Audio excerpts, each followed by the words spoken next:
If I could help people understand anything about Afghanistan, I think I would start with beauty and courage. The beauty of the people, the beauty of the culture, the beauty of the land itself, because these are things often missed in our typical news. It's not that the violence, the difficulty, the oppression of women aren't all very real, but there is another side to the story. And when we miss out on that, we miss out on the hope of Afghanistan. It's not easy as a foreign woman to live and work in this country. Days can be very discouraging. But over and over, it was the courage displayed around me by Afghans risking and sacrificing for their own country that helped me to find new courage as well.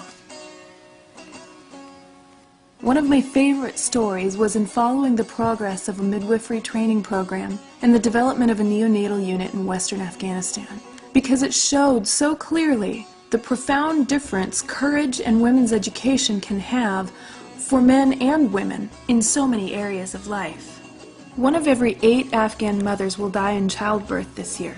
That's 60 times the number in the United States. Only 14% of women have a skilled attendant at their birth, and that includes everything from hospitals with nurses to women in remote villages with the assistance of midwives. Only 14%. Afghanistan has the second highest under 5 mortality rate in the world. I stepped into the one-room neonatal unit just as Naima finished resuscitating a baby.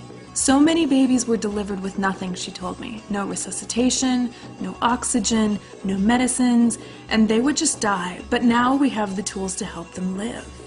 This room is the only one of its kind in the region, with 2 incubators, 1 resuscitation unit, oxygen, 3 bassinets, and midwives trained to run it. It seems so simple, and yet within the first 6 months of being opened, they were able to save the lives of 763 babies.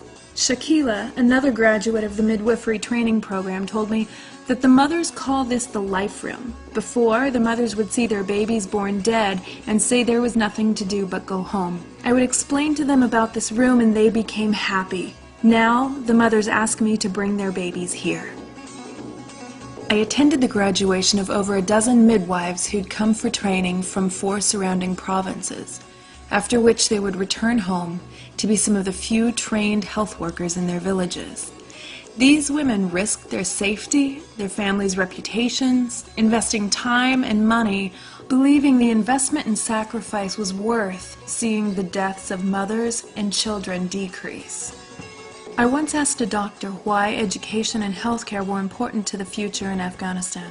His response was this: if the world wants to help my country, if they care about making this country better, they will concentrate on newborns, mothers, and children. These children will be the new doctors and hospital staff. They will become the bosses and maybe even one day the president.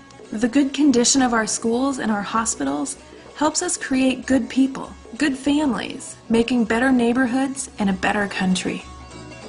Because of people like this, I never cease to believe that there is hope for Afghanistan.